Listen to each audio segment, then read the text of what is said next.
अलंकार व अलंकार के भेद। अलंकार के दो भेद होते हैं, शब्दालंकार और अर्थालंकार। सबसे पहले मैं आपको शब्दालंकार किसे कहते हैं और उसके जो 3 भेद है उसकी मैं जानकारी देने वाली हूँ। अनुप्रास अलंकार की, श्लेष यमक अलंकार और श्लेष अलंकार की। विद्यार्थियों, पेज नंबर 86 निकालना है। मैंने आपको पहले कारक विभक्तियाँ और अलंकार की वीडियो भेजी थी, उसी के आधार पर पेज नंबर 86 में आपको कुछ व्याकरण दिया गया है भाषा बिंदु में, जहाँ पहला दिया है ने, को, से, पर। ये क्या है? कारक विभक्तियाँ है। इन कारक विभक्तियों का प्रयोग करके आपको नए वाक्य बनाना है। उसके बाद प्रश्न 2 है, पढ़ो और समझो। यहाँ पर अलंकार दिया गया है, शब्द अलंकार। मैंने आपको अलंकार की भी वीडियो भेजी थी। अलंकार की वीडियो में मैंने आपको बताया अलंकार किसे कहते हैं, थोड़ा सा और आपको अलंकार की जानकारी दे देती हूँ। अलंकार, ठीक है।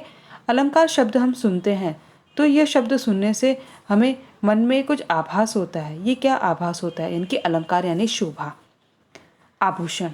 जब कोई स्त्री सुंदर होती है और सुंदर होने के बाद वो आभूषण पहनती है तो वो अति सुंदर लगती है, यानी कि उसकी सुंदरता और अधिक बढ़ जाती है। तो उसकी सुंदरता किससे बढ़ जाती है?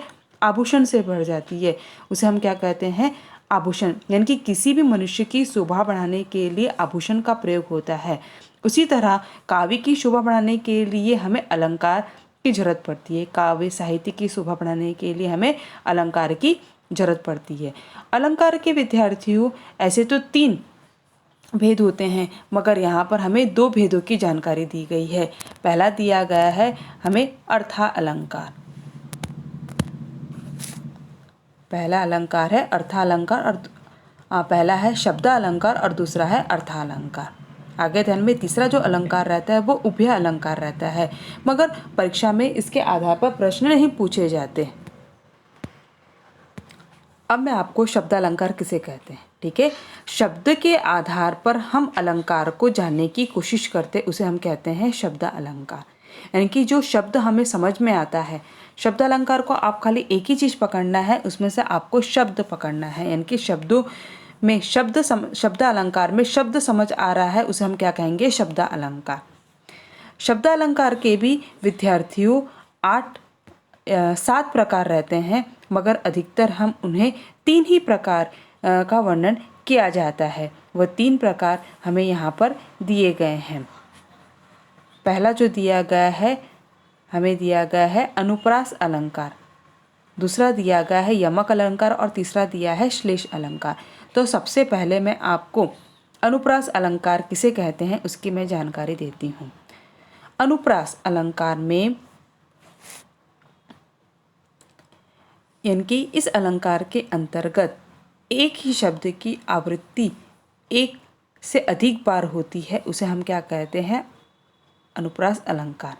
जैसे कि आपको विद्यार्थियों कुछ गाने के माध्यम से आपको मैं बताती हूँ। आपने दिलेर मेहंदी का वो गाना सुना ना, तारा रा रा रा रा, ये सुना ना?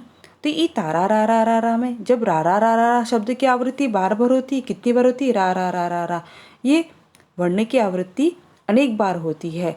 तो जहाँ पर वर्ण की आवृत्ति बार बार होती है उसे हम क्या कहते हैं? अनुप्रास अलंकार कहते हैं।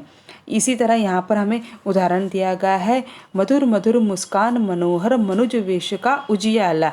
अब यहाँ पर आप देखो, म म म म म म म की आवृत्ति बहुत बार हुई है। तो जहाँ पर किसी वर्ण की आवृत्ति बार बार होती है उसे हम क्या कहते हैं? अनुप्रास अलंकार। उसी तरह से एक उदाहरण देती हूँ, चारु चंद्र की चंचल किरणें खेल रही है जल थल में। अब यहाँ पर चारु चंद्र की चंचल किरणें के बारे में मैंने आपको बताया गया है। तो यहाँ पर च की आवृत्ति बार बार हो रही है, तो उसे हम क्या कहेंगे? अनुप्रास अलंकार कहेंगे।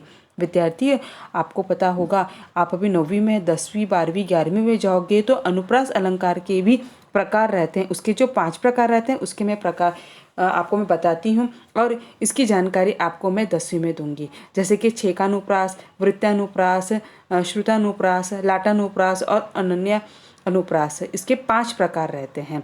इसके आधार पर भी परीक्षा में प्रश्न पूछे जाते हैं। अब मैं आपको आगे के अलंकार की जानकारी देती हूँ। आगे का हमारा अलंकार है यमक अलंकार। आगे ध्यान में, यमक अलंकार के अंतर्गत हमें देखना है कि यमक यमक शब्द हम सुनते हैं तो यमक शब्द में हमें क्या संबोधित होता है। यमक शब्द से हमें युगम और युगल दो शब्द की हमें जोड़ी का पता चलता है, यानी कि हंसों के जोड़ों का हमें पता चलता है, उसे हम कहते हैं यमक अलंकार। यानी कि जिस काव्य में किसी शब्द की आवृत्ति एक से अधिक बार आए तब उसके अर्थ अलग अलग हो, वहाँ यमक अलंकार होता है। आगे ध्यान में, इनकी एक ही चीज़ की आवृत्ति बार बार होती है। जैसे कि यहाँ पर आपको दिया है जेथे तारे जेथे तुम तारे तेथे नभ में न तारे। अब यहाँ पर तारे तारे शब्द करें कि इस पंक्ति में तारे का अर्थ उद्धार भी किया गया है और दूसरे तारे का अर्थ क्या गया है, सितारा भी बताया गया है। आगे ध्यान में, इनकी तारे शब्द का यहाँ पर भिन्न भिन्न अर्थ में प्रयोग किया गया है, इसे हम क्या कहेंगे, यमक अलंकार कहेंगे। अगर आपको और इसको इजी तरह से समझना तो इसका उदाहरण एक गायन के माध्यम से आपको बता सकती हूँ। जैसे कि एक गाना है, उस गाने के आधार पर आपको बता, जैसे कि ओ मेरे दिल के चैन चैन आए मेरे दिल को दुआ कीजिए। अब यहाँ पर क्या दे रहा है, ओ मेरे दिल के चैन, ठीक है, यहाँ दिल के चैन अपने को संबोधित कर, चैन आए मेरे दिल को दुआ कीजिए, यानी किसको, जो उसकी प्रेमिका है उसके लिए वो क्या कर रहे हैं, उसके लिए दुआ मांग रहे हैं, कि अपने चैन को संबोधित करके दूसरे के चैन को दुआ दे रहा है। यानी कि दोनों चैन का अर्थ अलग अलग बताया गया है, इसलिए यह क्या बताया गया है, यमक अलंकार बताया गया। आपको बस इतना याद रखना है कि दो हंसों के जोड़ों को हम क्या कहते हैं, यमक अलंकार कहते हैं। उसी तरह से काली घटा का घमंड घटा, ठीक है, तो यहाँ पर भी काली घटा का घमंड घटा, यानी कि काली घटा है, उसका क्या घटा, घमंड घटा। तो ये दोनों घटा घटा बार बार है और दोनों का अर्थ क्या हो रहा है, एक का काली से आ रहा है और एक का घमंड घटा उससे आ रहा है, तो ये क्या हुआ, हमारा यमक अलंकार हुआ। उसी प्रकार तीसरा जो दिया गया है, मधुबन की छाती को देखो सूखी कितनी इसकी कलियां।